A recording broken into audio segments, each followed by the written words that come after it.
Welcome to another 21 Hats Dashboard, brought to you by our sponsor, The Great Game of Business. I'm Loren Feldman, and I'm here with Gene Marks. Gene, it's great to have you back. Welcome. Great to be back, Loren, back here in Philadelphia. So I spent 2 weeks in Sweden, had a great time. We'll talk about that sometime in the future when I start writing about it. I look forward to that. Gene, you wrote a piece recently for The Hill in which you asked the question, is America really experiencing a startup boom? What did you conclude? Well, the answer is yeah. America really is experiencing a startup boom. There is no question about it. Over the past few years, since 2020, there have been millions of startups. And in fact, President Biden recently announced there are 14.6 million applications filed to start businesses under his administration. And that is no lie. My question is why? What is going on with these startups, and why? Is this really tangible startups? I mean, is this what does this mean? And when I dug into the numbers, Loren, I mean, I have to say that there are certain things that we need to. It's like everything else. Things are more complex than they seem. Okay. Yes, there has been a huge amount of startups. That is certainly true. However, there have been a huge amount of remote workers since COVID. And a lot of these remote workers and people that are working from home from their companies, in my opinion, and there's no data to back this up, so this is anecdotal, but many of them, because I know them, have started to realize their dream of starting their own little business, maybe an Etsy shop or selling something online or doing some type of a side gig. And I think corporate employees, because of COVID, contribute a lot to this, to this startup boom, And then there's other factors that I think President Biden may not want to be advertising when he's saying there's a lot of people that started up businesses. For starters, I mean, in some industries like real estate and technology and manufacturing, there have been a lot of corporate layoffs. In addition to that, there have been, much higher prices, almost 20% higher for core prices in grocery and rents and, and housing than they were when President Biden took office. And that's created a lot of need for cash from people. And because of that, a lot of people have been driving Ubers and selling stuff on Etsy and doing stuff that are startup related because that is something that they feel that they need, to do.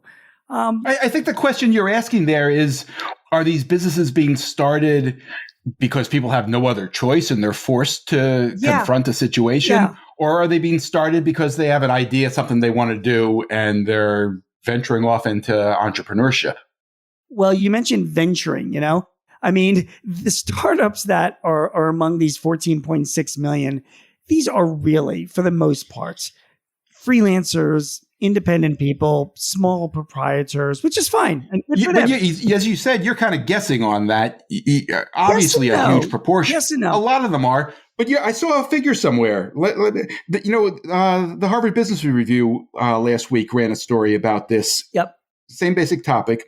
And, it made the point that, especially early in COVID, there was real reason to assume that a lot of this is exactly what you said. People who lost their jobs or were subject to a shutdown and had the time or no choice but to try to find another way to make a living. But, the economy is pretty good right now, and you still have a lot of people doing this. And the HBR story said that in October, most recent October, the IRS received 473,000 applications to start a new business. And of those, 154,000, so, more than a third, were from the subset of applications that are more likely to translate into new employer enterprises. Right. So not somebody doing an Uber gig. Given the strength of the economy, that seems like real entrepreneurship and an interesting sea change. Maybe or maybe not. I mean, really, when you look at the 33 million businesses that are in the United States, 4 million of them, 12% of them, or actually 27 million of the 33 million, I have this in my column, had no employees at all, So you're looking at but that's existing businesses. That's not just looking at the startups. Businesses. Oh, I agree with that. That is existing businesses. But, without having any other data to lean on, doesn't that sort of I just gave you some data. Yeah, but repeat again what the data was in the Harvard Business. What did they say? They had the propensity to hire? They just looked at October 2023. Right. And their point was two things. One, that the number of applications, which they had 473,000, was up dramatically over October 2019, so before COVID. Right, of course. But also that a sizable percentage, more than a third, 154,000, came from businesses that they assessed as being employer enterprises. And those are the ones Thank you. that matter. So they say that. So they assessed that more than a third of these startups are going to be employer enterprises, when I am telling you that 90% of existing businesses do not have any employees. So I don't know what leap they're taking to say that, gee, a third of all of these new startups are going to have employees, when the historical data shows that of the 33 million businesses that are out there, 80 to 90% of them don't have any employees at all. So, again, I know that they're using some definition of have the propensity to hire employees, but I would have to understand a little bit more how they're making that determination when all of the existing businesses in the country, the grand majority of them do not have any employees at all. Why would we make the assumption that suddenly all of these, these startups, a third of them are going to have employees? It just doesn't make sense to me. I wonder about this. I mean, you mentioned the corporate layoff aspect to this, and that's a different world today than it's ever been in the past. I mean, it's kind of interesting to think about that. We've had a lot of layoffs just in the last week or two, and certainly there were a lot of layoffs last year, especially among tech companies, and yet unemployment is as low as it's been in 50 years. So there's some conflicting information here, but both things are true. But think about those, like the tech employees who are laid off. Those are people who have, they're going to be okay. They have real skills. And if they go off and start a business, I suspect the odds that it becomes an employer business are much greater than it ever was before. And maybe that's the difference, because there are things you can do today, one person working out of a bedroom, that you couldn't do 10 years ago. Maybe. But then again, I don't know if you can just make the assumption that just because somebody is good at programming, that they're going to be good at starting up and running a business. And, let's also look at this, this much. There are new business applications, which what I'm saying are mostly independents and freelancers. And then there are businesses that are being funded with private capital and venture capital funding that are really going to be the ones, obviously, to have the chance to grow the most. That funding has fell in half since 2022. Many, many businesses are not being started. And these are the businesses, to contradict the Harvard Business Review, I would think would be the ones that have more of a propensity to hire people and be the next Airbnb or Uber. They're not getting the funding right now to grow. So I guess. Well, that's a really interesting point, because if you go back to the 2010s when we were all excited about all the unicorns that were coming out, and venture capital was flowing freely, the startup rates were much lower. So, it makes me wonder a little bit, and it gets to the question of, do you really have to be venture backed to grow, to be a growth business that actually hires people? And I don't know what the numbers show on that, but I'm reluctant to make that assumption. Yeah, it's tough to tell. I guess the takeaway is that, I don't believe, based on the historical numbers of existing businesses, that all of these new startups are actually going to be employers. From what I certainly not all of them. Yeah, that's true. But I'm going to make the determination that anywhere from 80 to 90% of them will never have an employee, because 80 to 90% of existing businesses right now don't have any employees at all. And again, I don't want to throw cold water on the fact that people are starting up businesses. That's awesome that they're doing that. But I do feel that a lot of people are doing it as either side gigs or as a need to make ends meet, not necessarily because they're building organizations that are going to be sustainable going forward. I guess time will tell. Keep in mind one thing, the business model of a venture capital firm is that they hope that maybe 1 out of 10 or 12 investments actually survives and becomes a thriving, or actually more than survives. Correct. 1 out of 10 or 12 becomes a big success and the rest don't make it. So in terms of percentages, that's not a huge number. I'd like to think that there are a lot of other companies hiring employees without going the venture capital route, but I think that's true, and I would like to think the same thing. But also, to counter is just that these venture capital companies, you're absolutely right. I mean, 5% of their investments actually succeed, but those companies that they invest in do hire employees, and then most of them fail. But they are employers. Then we watch them on Netflix as we see the story of what went wrong. Very true. All right, next topic. I highlighted a piece in Business Insider last week about the operator of 4 fast food restaurants in California who is already making cuts and getting nervous and making changes based on the fact that the minimum wage for fast food workers is going to go up in April. You didn't write this piece, Gene, but I think you could have. The minimum wage for fast food workers, just fast food workers, is going to be $20 an hour starting in April. Right.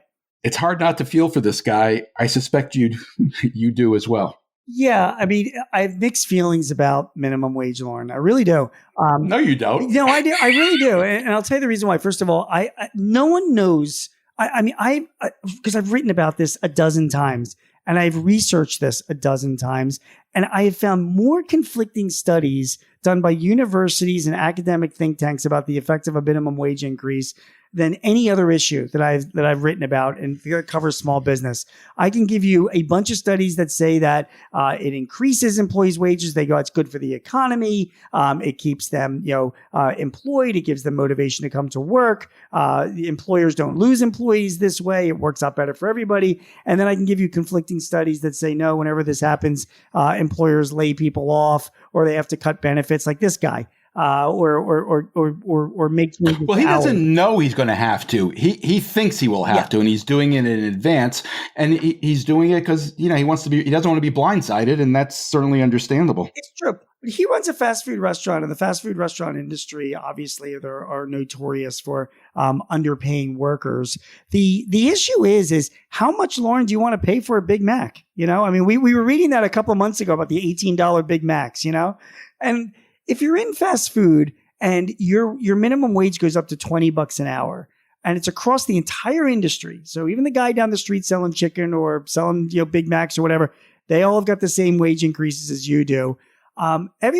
Big corporations are going to raise their prices, and I think even smaller franchisors and fast food restaurants in California are going to be doing the same thing. Now, if you raise the price of a hamburger from $4 to $5. Is that going to have a big impact on your sales?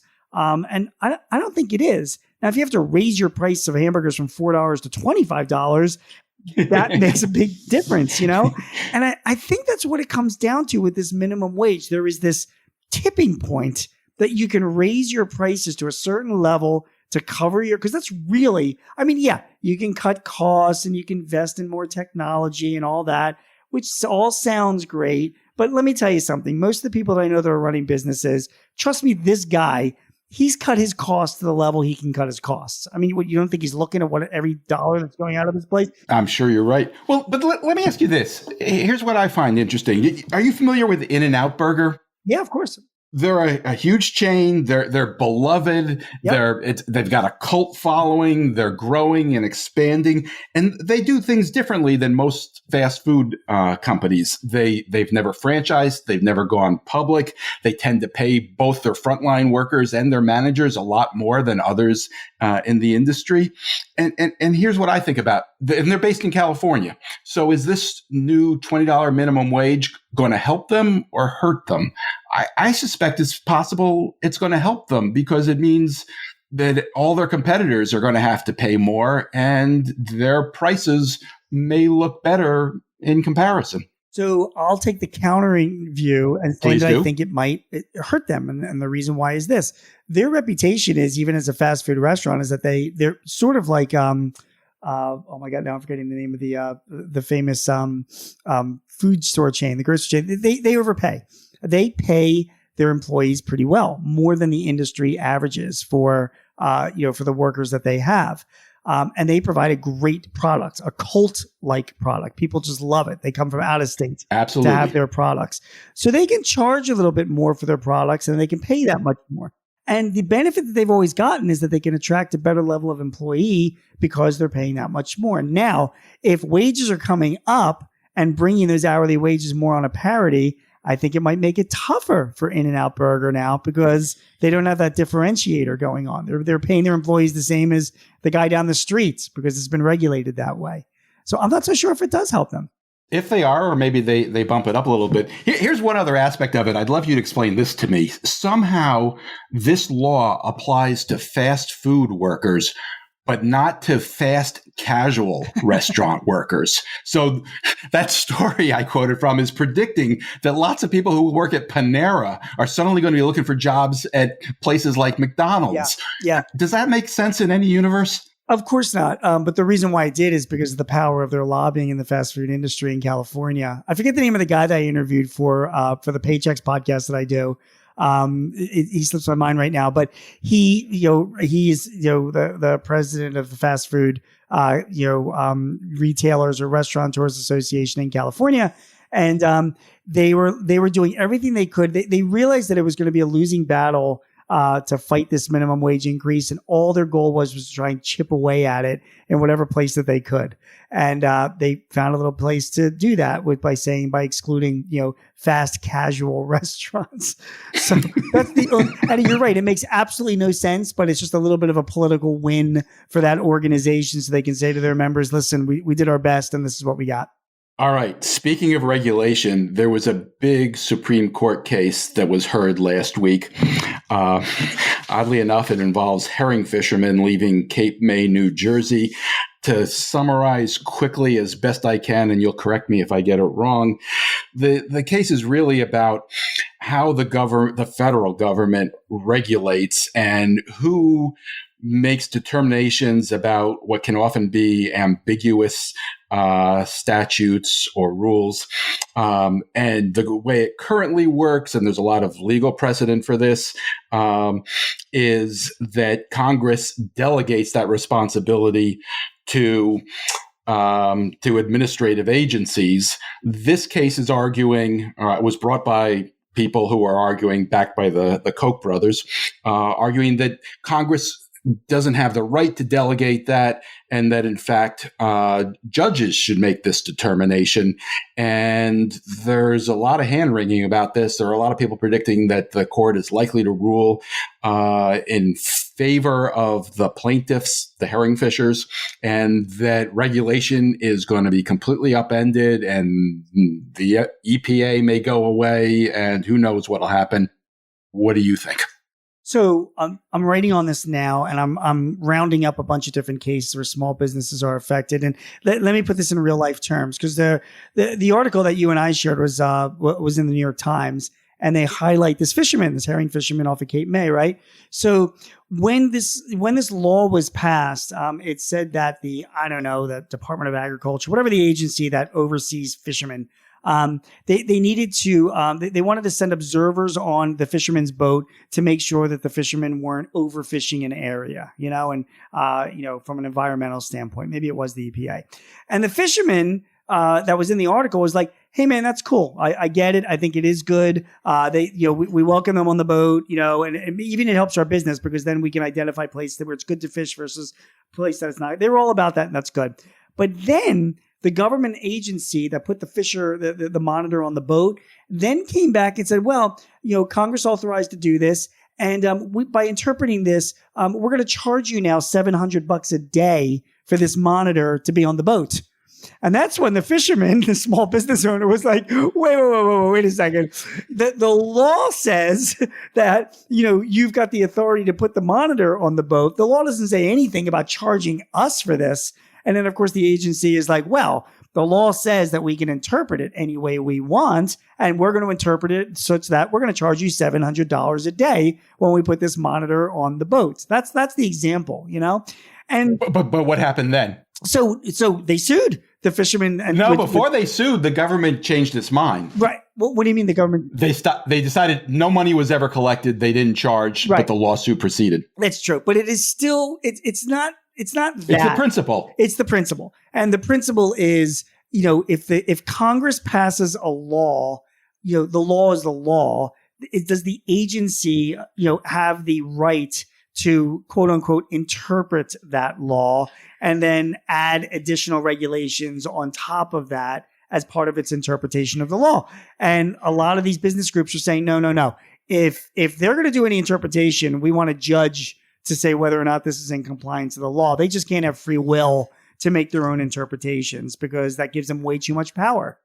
And one of the arguments in the Supreme Court made by one of the more liberal justices was, look at AI regulation, which is coming down the pike. Do you want members of Congress? Do you want judges making the final determination of that? Or do you want people who actually understand AI? Yeah, which is a very, very strong case. I mean, I totally agree with that. The other thing is that the law does say that the agencies can interpret the law. It gives them the power to do the interpretation. So, if that's what you're saying is part of the law, then okay, then the agencies can go ahead and interpret it. But right now, I tell you that, as we know, there's a conservative balance in the Supreme Court. And from what I'm reading, as far as the testimony that was being done, it seems like the justices, the majority of the justices were dubious about this. Yep. And may very well pull it back, which basically means that, like you said at the very beginning of this, a lot of these agencies that are making new regulations based on a law aren't going to be able to do that unless a judge, approves or rules in favor, which is going to significantly impede their ability to regulate. And, that may be good, that may not be good, depending on the situation. It's fascinating, isn't it? It is. There won't be a decision till June. So we're not going to know how this plays out for a while. Is there anything that particularly concerns you that small business owners should be thinking about? No, we have to wait. And this is one of those things where, because we live in such, in the biggest economy of the world, Loren, like you can't just say like, oh, well, small businesses should be preparing in this way. This would have such a giant impact on so many businesses and so many different industries that are overseen by so many different regulatory agencies that you just can't make a blanket statement. Some businesses might not be affected at all. Some businesses might be affected a lot. And it's going to depend on the industry and the business itself. So I guess the only piece of advice I can give is, now that we all know that this is out there and the Supreme Court is arguing this, or at least heard arguments for this, you probably should be talking to your industry association to find out what they're doing to track, the progress of this and what the impact will be on your specific industry. Because this is on an industry by industry basis, it's going to have, its own specific impact. That makes a lot of sense. You've already told us that you're probably going to write about your trip to Sweden and the business owners you met there. And I think you're going to write about the Supreme Court case. Anything else we should look for in the coming week? So yeah, I am going to be writing about that. And I want to revisit getting financing in an environment where interest rates are over 10% for a lot of small businesses. So I plan on writing about that this week as well. Are you going to look at banks or online lenders or the whole panoply? I'm starting with banks because the question is, are they still lending to small businesses at this 10%? When I say 10%, by the way, the prime rate's 8.5%, but most businesses are paying a point or two above that. The question is, are banks still a viable alternative? And what are bankers thinking today? In this environment when interest rates are this high? What should I know if I want to approach a bank for financing? That's what I'm going to write about. I will be looking forward to that. Gene Marks is a CPA who writes weekly on small business for The Guardian, The Hill, The Philadelphia Inquirer, The Washington Times, The Chicago Daily Herald, Forbes, and Entrepreneur. You can also hear him on ABC Radio's Eye on the World with John Batchelor. Gene hosts 2 small business podcasts with Paychex Corporation and The Hartford. This episode was brought to you by The Great Game of Business, which helps businesses use an open book management system to help build healthier companies. You can learn more at greatgame.com. Thank you, Gene. Thank you, Loren. Great to have you back. Have a great week, everyone.